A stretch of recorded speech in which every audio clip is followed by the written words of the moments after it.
Security forces లో like CISF, CRPF, ఇలా different Sashastra బల్ ఉంది, ఎస్ఎస్బి ఉంది, ఇట్లా బార్డర్ సెక్యూరిటీ ఫోర్సెస్ ఉన్నాయి. సిఐఎస్ఎఫ్ అనేది ఓన్లీ ఇండస్ట్రియల్ సెక్యూరిటీ ఫోర్సే కదా అది. సో ఇండస్ట్రీస్ ని పరిరక్షించే ఫోర్స్. సో సిఐఎస్ఎఫ్ లో ఇలాంటి ఇప్పుడు మీరు చెప్పిన డిజాస్టర్ మేనేజ్మెంట్ అనేది సపరేట్ వింగ్ అయిపోతుంది, కానీ దాంట్లో ఇట్లాంటివి ఏమి ఉండవా? ఇంటర్నల్ సెక్యూరిటీ గురించి ఇట్లాంటి లీకేజ్ గురించి. వెరీ గుడ్ సాయి గారు, మంచి ప్రశ్న అడిగారు.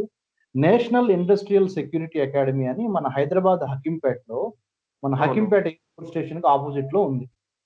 అక్కడ కూడా టీచింగ్ చేస్తా. I go and teach there. Okay. So అక్కడికి ఎవరెవరు వస్తారంటే CISF, central industrial security force లో officer rank, above officer rank వాళ్ళు వస్తారు.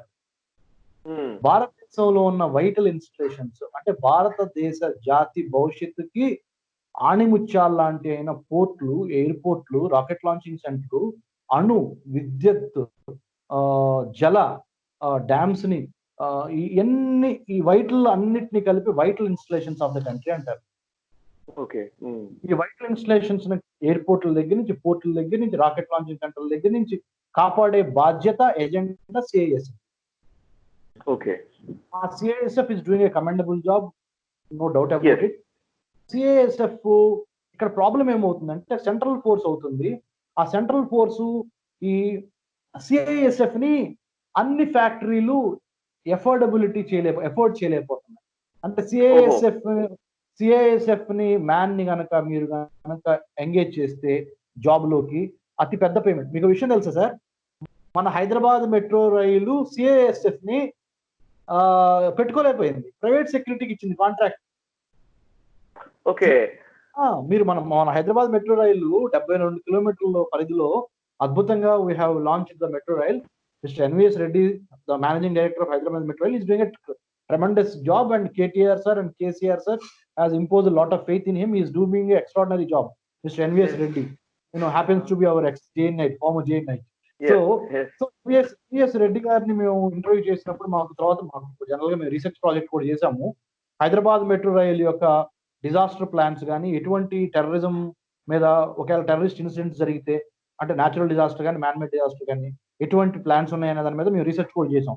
మన centre for human security studies 2019 May June నెలలో ఒక 40 మంది సెయింట్ ఫ్రాన్సిస్ కాలేజ్ అమ్మాయిలు, సెయింట్ యాన్స్ అమ్మాయిల్ని కలుపుకొని ప్రతి హెచ్ఎంఆర్ఎల్ మెట్రో స్టేషన్ విజిట్ చేసి ఎటువంటి అవాంఛనీయ సంఘటనలు జరిగే అవకాశాలు ఉన్నాయి, ఎలా ఉండాలనే దాని మీద రిపోర్ట్ ఇచ్చాం సార్కి.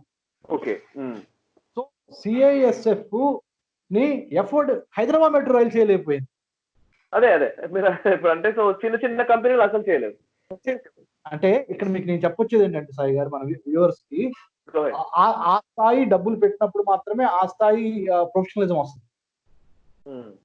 ఓకే, చిన్న పారిశ్రామిక వాడలు, పరిశ్రమల్లో మట్టి విషవాయువులు, గ్యాస్ ని ఇంప్లిమెంట్ చేయాల్సిన బాధ్యత ప్రభుత్వాన్ని, ఒక పక్కన మున్సిపాలిటీది, ఇంకో పక్కన సిఐఎస్ఎఫ్. ఎక్కడైతే ఇప్పుడు సిఐఎస్ఎఫ్ మ్యానింగ్ లేదు, ఇప్పుడు జరిగింది ఈ ఎల్జీ పాలిమర్ విశాఖపట్నంలో జరిగిన ఈ గ్యాస్ లీక్ ఏదైతే ఉందో అక్కడ సిఐఎస్ఎఫ్ మెన్ డ్యూటీలో లేరు. Okay. Private security guards are doing, మళ్ళీ private security is also doing commendable job. అది కాదు నేను చెప్పేది ఏంటంటే, ఎందుకంటే I'm also adviser to Andhra Telangana private security association, APSAC. So they are doing commendable job in the growth of the country. కాకపోతే ఇక్కడ నేను చెప్పేది ఏంటంటే, whatever the standard operating procedures, ముఖ్యంగా డిజాస్టర్స్ జరిగినప్పుడు ఏ విధంగా రియాక్ట్ అవ్వాలి అనే దాని మీద ఆ పర్టికులర్ పారిశ్రామికవేత్త కానీ, ఆ పర్టికులర్ ఫ్యాక్టరీ ఓనర్ కానీ సొంత బాధ్యత తీసుకొని చుట్టుపక్కల 5 కిలోమీటర్లు 6 కిలోమీటర్లు వాళ్ళకి తెలుసు ఎటువంటి విషవాయువులు ఉన్నాయి, పటాన్ చెరువులో ఎటువంటి విషవాయువులు వస్తున్నాయి, లేకపోతే విశాఖపట్నంలో ఎటువంటి విషవాయువులు వస్తున్నాయి ఆ ఫ్యాక్టరీ నుంచి, ఒకవేళ ఏదైనా పొరపాటున జరిగితే ఎలా ఉండాలి అనే దాని మీద వాళ్ళ కార్పొరేట్ సోషల్ రెస్పాన్సిబిలిటీ కింద మ్యాండేటరీగా అక్కడ ఉన్న ప్రజలను సమాయత్తం చేసి, అయ్యా ఇలాంటి జరిగినప్పుడు ఇలాంటి సిమ్టమ్స్, మీకు రోగాలు వచ్చే అవకాశం ఉంది కాబట్టి దయచేసి ఇలాంటి పద్ధతులు పాటించండి అని చెప్పాల్సిన బాధ్యత, ప్రథమ కర్తవ్యం ఆ ఫ్యాక్టరీ ఓనర్ మీద, ఆ డిస్ట్రిక్ట్ కలెక్టర్ మీద, ఆ డిస్ట్రిక్ట్ ఎస్పీ మీద, ఆ డిస్ట్రిక్ట్ లో ఉన్న మిగతా ఎన్జిఓలు కానీ, ప్రజా సంఘాలు కానీ, ఇంకా మిగతా వాటి అన్నిటికీ ఇది ఒక మల్టీ ప్రాంగ్డ్ స్ట్రాటజీలో అందరి బాధ్యత అది. అందరి బాధ్యత ఉండాలి. కానీ ఆ బాధ్యతకి శురువాదు స్టార్టింగ్ పాయింట్ మట్టికి ఆ ఫ్యాక్టరీ ఓనర్. ఎందుకంటే ఆ ఫ్యాక్టరీ ఓనర్కి తెలిసినంత జ్ఞానము అక్కడ ఏం జరుగుతుందో ఇంకెవరికి తెలియదు. డాక్టర్ గారితో మాట్లాడాను సార్. ఆయన ఈజ్ పల్మనాలజిస్ట్. యాక్చువల్లీ ఈ ఊపిరితిత్తులకు సంబంధించి వారు పూర్తిగా అధ్యయనం చేసిన వ్యక్తి. సో వారు చెప్తున్నది ఏంటంటే ఈ సేఫ్టీ మెజర్స్ కి సంబంధించి డేటా షీట్ ఇవ్వాల్సి ఉంటుంది. ఎనీ ఇండస్ట్రీ ఖచ్చితంగా ఇవ్వాలి. ఆ డేటా షీట్ లో గమనించి చూసినట్లయితే ఈ స్టిరాన్, ఈ పాలిస్టిరాన్ అనే ఈ వాయువు ఏదైతే ఉందో ఇది ఇట్ ఈస్ నాట్ హార్మ్ఫుల్ అని ఆ డేటా షీట్ లో వాళ్ళు పొందుపరిచారు. ఇట్ ఇస్ నాట్ టాక్సికల్ కూడా కాదు అని చెప్పి అందులో పొందుపరిచారు. అఫ్ కోర్స్ దాని మీద ఇంకా ఇప్పటికి ఎవరు మాట్లాడట్లేదు. నేను I been tweeted to even పిఎంఓని లేదా సిఎంఓని కూడా కోట్ చేస్తూ నేను ట్వీట్ చేశాను. బట్ ఇట్స్ నాట్ జస్ట్ మేము వీడియో కూడా చేసి పెట్టాము. అంటే నా పాయింట్ ఏంటంటే నిజంగా అది ఏం కాదు అని చెప్పేసి పర్మిషన్ తెచ్చుకోవడం వల్ల ఈ సమస్యలు వస్తున్నాయనే ఒక సందేహం కూడా వస్తుంది. అండ్ మీరు చెప్తున్నది 5 కిలోమీటర్ల రేడియస్ లో ప్రజల్ని అప్రమత్తం చేయాలనే ఒక పెద్ద బృహత్తరమైన బాధ్యతాయుతమైన స్టేట్మెంట్ మీరు చెప్తున్నారు. కానీ అంతకు మించి చాలా దారుణాలు జరుగుతున్న పరిస్థితులు ఉన్నాయి కదా. 100%. ఇప్పుడు నేను ఒక ఐపీఎస్ ఆఫీసర్ గారు చెప్పిన మాట చెబుతాను. ఆయన పేరు మట్టికి చెప్పను, తర్వాత చెప్తాను. చెప్పండి. భగవాన్ కా భరోసా పే ఈ దేశ్ చల్ రహా. దేవుని యొక్క దయతో ఈ భారతదేశం నడుస్తుంది అంటే మీరు అర్థం చేసుకోండి. ఇది నేను చెప్పట్లేదు, మీరు చెప్పట్లేదు. ఒక సీనియర్ ఐపీఎస్ ఆఫీసర్ నాకు ప్రైవేట్ గా కన్ఫెస్ చేసిన మాట. అంటే సెక్యూరిటీ గురించి మేము మాట్లాడుకుంటున్నప్పుడు ఆయన అంటే ఒక టెర్రరిజం కాంటెక్స్ట్ లో మాట్లాడిన మాట. టెర్రరిజం మన పరిస్థితిని బట్టి. అలాంటిదే ఈ సిబిఆర్ఎన్ కూడా chemical, biological, radiological, nuclear weapon లో ఒక డ్రాప్ బ్లడ్ కింద పడదు, ఒక రక్తపు బొట్టు చిందదు, ఒక బుల్లెట్ పేలదు. కానీ సమస్త మానవాళికి హరించుకుపోయే గుణం ఈ chemical, biological, radiological, nuclear weapons లో ఉన్నది, ఈ డిజాస్టర్స్ లో ఉన్నది. కాబట్టి మనము ఇప్పటికైనా మేల్కొని భారతదేశంలో 7,516 కిలోమీటర్ల సముద్ర తీరం ఉంది సాయి గారు. ఈ 7,516 కిలోమీటర్ల సముద్ర తీరంలో ఎన్నో వందల ఫ్యాక్టరీలు, కెమికల్ ఫ్యాక్టరీలు, ఫెర్టిలైజర్ ఫ్యాక్టరీలు, ఆయిల్ రిఫైనరీలు ఉన్నాయి. ఇందులో కొన్ని ఇంపార్టెంట్ మనిషిని ఇబ్బంది పెట్టే గ్యాసులు తయారు చేసి కూడా ఉన్నాయి.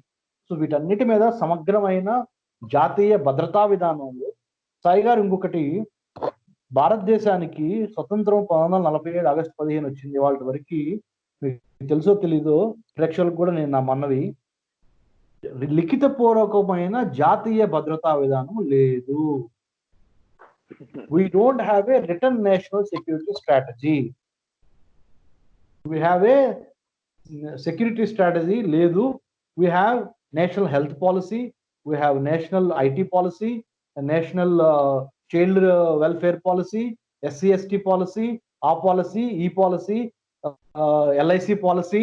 బట్ జాతి దశాదిశని సూచించే జాతీయ భద్రతా విధానము లిఖిత పూర్వకంగా లేదు. Every year Americans bring out A return national security strategy setting the goals and agenda for that particular year. ఉంటేనే పరిస్థితి అంతంత మాత్రంగా ఉంటే లిఖిత పూర్వకంగా, ఇక అలిఖిత పూర్వకంగా ఉండి అంటే ప్రధానమంత్రులు మారుతారు, ముఖ్యమంత్రులు మారుతారు, మారినప్పుడు వాళ్ళకి ఇష్టం వచ్చిన పాలసీ వస్తుంది. ఏ పాలసీ, ఇప్పుడు ఉదాహరణకి రేపొద్దున మీరు ప్రధానమంత్రి అయ్యారనుకోండి, మీరు ముఖ్యమంత్రి అయ్యారనుకోండి, మీకు అసలు ఇంతవరకు పోయిన ముఖ్యమంత్రి, పోయిన ప్రధానమంత్రి ఏం చేశాడు అనేది, దేన్ని బట్టి ఆయన ఆ పని చేశాడు అనేది ఒక లిఖిత పూర్వకమైన దశ నిర్దేశం చేసే డాక్యుమెంట్ లేదు. So first of all our task is to right and confess and confine what this country needs in this particular year, from this to that date. మన జాతి దశ దిశ అనొచ్చు. చాలా మంది ఏమంటారంటే థ్రెట్స్ డైనమిక్ కదా, స్టాటిక్ కాదు కదా, మరి మీరు ఎలా రాయగలరు అని. జాతీయ రాజ్యాంగాన్ని రాసుకున్నాము, అవసరమైనప్పుడు మార్పులు చేసుకోవాలి, అమెండ్మెంట్స్ కదా. సో అలా మనకు ఒక దిక్సూచి ఉండాలండి, ఒక యాంకరింగ్ పాయింట్ ఉండాలి. అది నాది. సో ఈ విశాఖపట్నంకి వచ్చి నేను వచ్చినప్పుడు ఇజ్రాయలీ మేనేజ్మెంట్ చూసినప్పుడు కంటింజెన్సీ ప్లానింగ్ ఉండాలి. ముఖ్యంగా సిబిఆర్ఎన్ హెజర్డ్స్ ని, CBRN chemical, biological, radiological, nuclear weapons disaster జరిగినప్పుడు specialised hospitals, specialised medical equipment, specialised doctors, specialised health workers అనేవి ఖర్చుతో కూడుకున్న పని అయినా మానవుని యొక్క ప్రాణం కన్నా ఏది ఇంపార్టెంట్ కాదు కాబట్టి దీని దిశగా రాష్ట్ర ప్రభుత్వాలు కేంద్ర ప్రభుత్వం వైపు మాట్లాడితే అటు చూడకుండా పోలీస్ ఫోర్స్ లోనే ఇంటిగ్రేట్ చేస్తా ఒక కంటింజెన్సీ ప్లానింగ్ ఉండాలి. Number 1. Number 2, command control centre ఉండాలి. ఇదేం ఏంటంటే ఎక్కడ హెలికాప్టర్ దిగాలి, ఎక్కడ హెలిప్యాడ్ ఉండాలి, హెలిప్యాడ్ దిగినప్పటి నుంచి హాస్పిటల్కి ఎంత దూరం ఉంది, ఇవన్నీ డ్రిల్స్, మాక్ డ్రిల్స్ జరగాలి. ఇప్పుడు నేవల్ ఎక్సర్సైజెస్ జరుగుతాయి, మనకి ఆర్మీ ఎక్సర్సైజెస్ జరుగుతాయి. అలా ఇది జరగాలండి. ఇప్పుడు మనకి ఏమవుతుందంటే సాయి గారు, బోర్డర్స్ ని ఎక్కువ పరిరక్షించుకుంటున్నాం. ఆర్మీ, నేవీ, ఎయిర్ ఫోర్స్ తన పని తను అద్భుతంగా చేస్తుంది. They are doing a great job. But internal సెక్యూరిటీలో, అంతర్గత భద్రతలో సివిల్ సొసైటీ ప్రమాదంలో ఉంది, చాలా ప్రమాదంలో ఉంది. వాటి మీద మనం ప్రిపేర్ అయి ఉండట్లేదు. కోవిడ్ కూడా చూడండి మీరు, మనం టాక్. తర్వాత ministry of defence, ministry of home affairs, ఈ స్టేట్ గవర్నమెంట్స్ కి, పోలీస్ డిపార్ట్మెంట్స్ కి కొంత గ్రాంట్ అంటూ ప్రతి సంవత్సరం ఇవ్వాలి. ఇది సిబిఆర్ఎన్ డిజాస్టర్స్ వచ్చినప్పుడు. See a leader is someone who not only gives all the time welfare measures but also teaches his followers in terms of in times of crisis how one should take care of oneself, right? అలా రాష్ట్ర ప్రభుత్వాలు మాట్లాడితే కేంద్ర ప్రభుత్వం వైపు చూడకుండా రాష్ట్ర ప్రభుత్వాలకి ఒక రకమైన ట్రైనింగ్ లాగా ఇచ్చేసేసి వాళ్ళ కాలు అంటే you teach them how to fish, not don't give a fish, like that అంటారు కదా పెద్దవాళ్ళు. అట్లా చేయాలి. తర్వాత కోఆర్డినేషన్ సార్, 3వ పాయింట్ కోఆర్డినేషన్. ఫస్ట్ పాయింట్ నేను చెప్పింది ఏంటంటే కంటింజెన్సీ ప్లానింగ్. సెకండ్ పాయింట్ మీకు నేను చెప్పింది ఏంటంటే ఈ ముఖ్యంగా command control centre establishment. Third point coordination. Fourth point cooperation. Final point, చాలా most important point, capacity building. ఈ కెపాసిటీ బిల్డింగ్ అనేది ముఖ్యంగా every state has so many medical colleges, government and private. Make them part and parcel of these kind of, అంటే voluntarily enrol చేసుకోవచ్చు. ఎప్పటికప్పుడు మీకు వీటి మీద డ్రిల్స్ పెట్టుకుంటా ఉండాలి. ఎందుకంటే you never know when the crisis will strike. ఇప్పుడు 21వ శతాబ్దంలో యుద్ధం తీరు, విపత్తు తీరు మారిపోయిందండి. నో లాంగర్ పాకిస్తాన్ వచ్చి ఇండియా మీద దండయాత్ర చేయడం, చైనా వచ్చి ఇంకో దేశాన్ని ఆక్రమించడం, డైరెక్ట్ కాన్ఫ్రంటేషన్స్ ఉండవు. అన్ని శత్రువు చాలా తెలివిగా ఏం చేస్తున్నాడంటే ఒక గన్ను పేల్చకుండానే, ఒక రాకెట్ వదలకుండానే కెమికల్స్ ద్వారా, బయలాజికల్ వెపన్స్ ద్వారా, రేడియలాజికల్ అండ్ న్యూక్లియర్ వెపన్స్ ద్వారా శత్రువుల్ని మట్టుబెట్టే కార్యక్రమం చేస్తున్నాడు. ముఖ్యంగా భారతదేశానికి there are not many friends in the neighbourhood, in the immediate neighbourhood. We have to be more careful. దయచేసి వ్యూయర్స్ కూడా దీని గురించి ఆలోచించాలి. ఆడియన్స్ మీరు ఇంకో టాపిక్ కి నాకు లీడ్ ఇచ్చేసారు ఇమీడియట్లీ. సో ఇప్పుడు మీరు వైజాగ్ ట్రాజెడీ గురించి మాట్లాడుతున్నాం. దీని నుంచి బయటపడడం కోసం మీరు ఏదైతే ప్లాన్స్ చెప్పారో, ఈ యాక్షన్ ప్లాన్స్ ఇవి పాటించాలి అని మీరు చెప్తూ ఉన్నారు. డెఫినెట్లీ కేంద్ర ప్రభుత్వం కానివ్వండి, రాష్ట్ర ప్రభుత్వాలు కానీ ఆ దిశగా ఆలోచించాలని డెఫినెట్లీ నేను కోరుతూ ఉన్నాను సార్. అండ్ నేను I'm requesting the governments even. So మీలాంటి వ్యక్తుల హెల్ప్ తీసుకోవాలి. సో డెఫినెట్లీ మీలాంటి థింక్ ట్యాంక్స్ యొక్క సూచనల్ని వాళ్ళు పాటించాలని నేను కోరుకుంటూ ఉన్నాను.